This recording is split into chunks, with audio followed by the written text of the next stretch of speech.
Good evening. Welcome to another episode of Pharmacology Simplified by Martin. Today we are going to discuss about anti-ulcer drug. So first of all, what is peptic ulcers?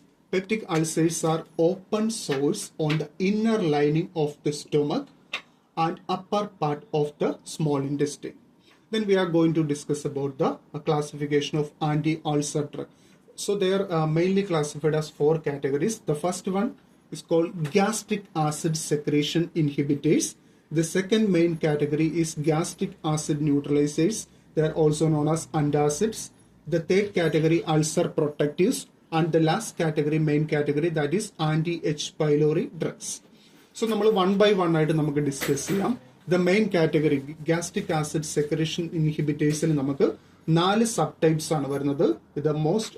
The first and most important one, that is proton pump inhibitor, short PPIs. Example omeprazole, rabeprazole. The second category, H2 antihistamines, example cimetidine, ranitidine. The third category, anticholinergics, example pyrancepin, oxyphenonium. The fourth category, prostaglandin analogs, example misoprostol. Second category, that is gastric acid neutralizers. നമുക്ക് രണ്ട് ടൈപ്പാണ്. Systemic antacids ഉണ്ട്, example sodium bicarbonate. Similarly നമുക്ക് non systemic antacid ഉണ്ട്, example magnesium hydroxide and aluminium hydroxide. The third category ulcer protectives, example sucralfate and colloidal bismuth subcitrate. ഞാൻ അതിന് ഷോർട്ടായിട്ട് CBS എന്നാണ് മെൻഷൻ ചെയ്തിരിക്കുന്നത്. Next category anti H. pylori drugs ആണ്. ഇതൊരു bacteria induced എന്താ പറയുക, സ്റ്റൊമക്കിന്റെ ഒരു പ്രൊട്ടക്ഷൻ പോയിട്ട് അതിൽ സോഴ്സ് വരുന്ന ഒരു കണ്ടീഷനാണ്. ഈ ബാക്ടീരിയ ഇൻഡ്യൂസ്ഡ് ആണ്. ആ ബാക്ടീരിയക്കാണ് നമ്മൾ H. pylori അല്ലെങ്കിൽ ഹെലിക്കോബാക്ടർ പൈലോറി എന്ന് പറയുന്നത്. അപ്പോൾ ഓഫ് കോഴ്സ് നമുക്ക് ആന്റി മൈക്രോബിയൽ ഡ്രഗ്സ് വേണം. സോ ഇവിടെ നമുക്ക് കാണാം അമോക്സിസിലിൻ, ഒരു പെൻസിലിൻ നമ്മൾ യൂസ് ചെയ്യുന്നുണ്ട്. മാക്രോലൈഡ് ആയിട്ടുള്ള ക്ലാരിത്രോമൈസിൻ യൂസ് ചെയ്യുന്നുണ്ട്. ആന്റി അമീബിക്സ് ആയിട്ടുള്ള മെട്രോണിഡസോൾ, ടിനിഡസോൾ, അതുപോലെ തന്നെ ടെട്രാസൈക്ലിൻ ആന്റിബയോട്ടിക്കും നമ്മൾ ഈ ഒരു കണ്ടീഷനിൽ യൂസ് ചെയ്യുന്നുണ്ട്. Then next one, mechanism of anti ulcer drugs. So നമ്മളിത് മെക്കാനിസം പറയുന്നതിന് മുമ്പായിട്ട് നമ്മൾ ഇതിന്റെ എങ്ങനെയാണ് ആസിഡ് സെക്രീഷൻ എന്ന് മനസ്സിലാക്കുകയാണെന്നുണ്ടെങ്കിൽ നമുക്ക് കുറച്ചുകൂടെ കമ്പാരിറ്റീവ്ലി ഈസി ആയിരിക്കും. സോ ഇത് സിമ്പിൾ ആയിട്ട് പറയുകയാണെന്നുണ്ടെങ്കിൽ in response to food intake, ആ ഫുഡ് ഇൻടേക്ക് ആ ഒരു സമയത്ത് നമ്മുടെ വാഗസ് നെർവ് ആക്ടിവേറ്റ് ആവും. സോ അത് നമ്മുടെ അസറ്റൈൽ കൊലീനെ വാഗസ് നെർവ് റിലീസ് ചെയ്യും.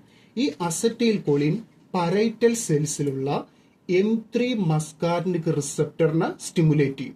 സോ ദെയർബൈ അവിടെ കാൽഷ്യത്തിന്റെ ലെവല് സെല്ലിന്റെ അകത്ത് ഇൻക്രീസ് ആവും. ഇതേപോലെ ഹിസ്റ്റമിൻ, എൻഡ്രോക്രോമഫിൻ സെൽസിൽ നിന്ന് ഹിസ്റ്റമിൻ റിലീസ് ആവും. ഈ ഹിസ്റ്റമിനും പരൈറ്റൽ സെൽസിലുള്ള H2 റിസപ്റ്റർ, ഞാനത് കുറച്ചുകൂടെ സ്ട്രെസ് ചെയ്യാൻ കാരണം എല്ലാവരും അത് H1 എന്നൊക്കെ ചിലപ്പോൾ സ്റ്റുഡൻസ് അങ്ങനെയൊക്കെ മെൻഷൻ ചെയ്യാറുണ്ട്. ഇത് H2 ആണ് പരൈറ്റൽ സെൽസിലുള്ളത്. ഇതിനെ സ്റ്റിമുലേറ്റ് ചെയ്തിട്ട് സൈക്ലിക് AMPയുടെ ലെവൽ ഇൻക്രീസ് ചെയ്യുന്നു. സോ ഇങ്ങനെ ഇൻക്രീസ് ചെയ്യുന്ന സമയത്ത് ഇവിടെ ഉള്ള പ്രോട്ടോൺ പമ്പ് എന്ന് നമ്മൾ ഇതിനെ പറയും, പ്രോട്ടോൺ പമ്പ്. ഈ പ്രോട്ടോൺ പമ്പ് ഇവിടുന്ന് ഇതിന്റെ എപ്പിക്കൽ റീജിയനിലോട്ട് ട്രാൻസ്ലൊക്കേറ്റ് ചെയ്യും. പ്രോട്ടോൺ പമ്പ് ആണ് ആക്ച്വലി ഇതിന്റെ ഒരു ഫൈനൽ സ്റ്റെപ്പ് എന്ന് പറയുന്നത് ആസിഡ് സെക്രീഷന്റെ. അപ്പൊ നമുക്കിവിടെ കാണാം H+ അയോൺസ് പുറത്തോട്ട് പോകും, K+ അകത്തോട്ട് വരും. ഇതിന് നമ്മൾ H+ K+ ATPase പമ്പ് എന്നാണ്, അല്ലെങ്കിൽ പ്രോട്ടോൺ പമ്പ് എന്നാണ് ഈ ഒരു പമ്പിന് നമ്മൾ പറയുന്നത്. ഓക്കെ, സോ H+നോടൊപ്പം തന്നെ ഈ പരൈറ്റൽ സെൽസിൽ നിന്ന് ക്ലോറൈഡ് അയോൺസ് ഉണ്ടാവും, അതുപോലെ തന്നെ വാട്ടർ. ഇതെല്ലാം സ്റ്റൊമക്കിന്റെ ലുമനിൽ വെച്ച് കമ്പൈൻ ചെയ്തിട്ടാണ് ഹൈഡ്രോക്ലോറിക് ആസിഡ് ഫോം ചെയ്യുന്നത്. അപ്പൊ നമുക്ക് മെക്കാനിസം, ഇനി നമ്മൾ ഈ പറഞ്ഞ ഡ്രഗ്സിന്റെ മെക്കാനിസം പറയുകയാണെന്നുണ്ടെങ്കിൽ ഈസി ആയിട്ട് നമുക്ക് പറയാം. ആന്റി കോളിനർജിക് ഡ്രഗ്സ് അവർ ഓഫ് കോഴ്സ് എന്തായിരിക്കും ചെയ്യുന്നത്, അവർ ആ ഒരു M3 മസ്കാർനിക് റിസപ്റ്ററിനെ ഇൻഹിബിറ്റ് ചെയ്യും. അങ്ങനെ ആന്റി അൾസർ അല്ലെങ്കിൽ ആസിഡിന്റെ സെക്രീഷൻ അവർ ഇൻഹിബിറ്റ് ചെയ്യും. ഇനി H2 ആന്റിഹിസ്റ്റമിൻസ്, നമ്മളെ സിമെറ്റിഡിൻ, റാനിറ്റിഡിൻ പോലുള്ള ഡ്രഗ്സ് ഇവിടെയുള്ള H2 റിസപ്റ്ററിനെ ഇൻഹിബിറ്റ് ചെയ്ത് ഗ്യാസ്ട്രിക് ആസിഡ് സെക്രീഷൻ കുറയ്ക്കും. അതുപോലെ തന്നെ പ്രോട്ടോൺ പമ്പ് ഇൻഹിബിറ്റർ, അതിൽ പേര് തന്നെ പറയുന്നുണ്ട്, ഈ H+ K+ ATPase അല്ലെങ്കിൽ പ്രോട്ടോൺ പമ്പിനെ ഇൻഹിബിറ്റ് ചെയ്തിട്ട് ആസിഡിന്റെ സെക്രീഷൻ കുറയ്ക്കും. സോ നമുക്ക് ഇതിൽ ഇമ്പോർട്ടന്റ് ആയിട്ട് വരുന്ന drug proton pump inhibitors, H2 antihistamines, അതുപോലെ തന്നെ അന്റാസിഡ്സ്, അതുപോലെ തന്നെ ആന്റി H. pylori ഡ്രഗ്സ് എല്ലാം എക്സാം പോയിന്റ് ഓഫ് വ്യൂല് ഇമ്പോർട്ടന്റ് ആണ്. നമുക്ക് 1 by 1 ആയിട്ട് നെക്സ്റ്റ് ക്ലാസ്സിൽ നമുക്ക് ഡിസ്കസ് ചെയ്യാം. Thank you.